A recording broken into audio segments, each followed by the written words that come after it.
సుధీర్ ఒక సాఫ్ట్వేర్ కంపెనీలో పనిచేస్తున్నాడు. అతను ప్రతిరోజు ఉదయం 9 గంటల నుంచి రాత్రి 8 గంటల వరకు పనిచేస్తూ ప్రాజెక్ట్ డెడ్లైన్లు, ఆఫీస్ పనుల ఒత్తిడి, రోడ్డు మీద 2 గంటల ట్రాఫిక్, ఇంట్లో పిల్లల చదువుల ఒత్తిడి ఈ అన్నీ అతని జీవితంపై భారంగా మారాయి. చివరికి అతను శారీరకంగా మరియు మానసికంగా బలహీనపడ్డాడు. ఒకరోజు సుధీర్ అల్లాడిపోయి స్నేహితుడి సలహా తీసుకునేందుకు తుది నిర్ణయం తీసుకున్నాడు. అతని స్నేహితుడు చెబుతూ, ఒత్తిడిని క్రమంగా తగ్గించుకునే కొన్ని మార్గాలు ఉన్నాయి. నీవు ప్రయత్నించు. మొదటిగా ఉదయం వాకింగ్ మొదలుపెట్టాడు.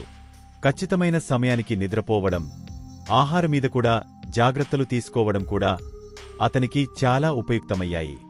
ఇంకా సుధీర్ పని సమయంలో చిన్న బ్రేక్లు తీసుకోవడం కూడా ప్రారంభించాడు. ఈ బ్రేక్ల ద్వారా అతనికి మరింత ఉత్సాహం వచ్చి పనిలో దృష్టిని కేంద్రీకరించగలిగాడు. ఆఫీసు సమయాలలో కుటుంబంతో మంచి సమయం గడపడం కూడా అతనికి ఒత్తిడిని తగ్గించడంలో సహాయపడింది. ఈ మార్పులతో సుధీర్ జీవితం మెల్లగా మారింది. ఒత్తిడి దృష్టిలో ఉండటానికి అతను శాంతి, ఆరోగ్యం మరియు సంతోషం పొందాడు.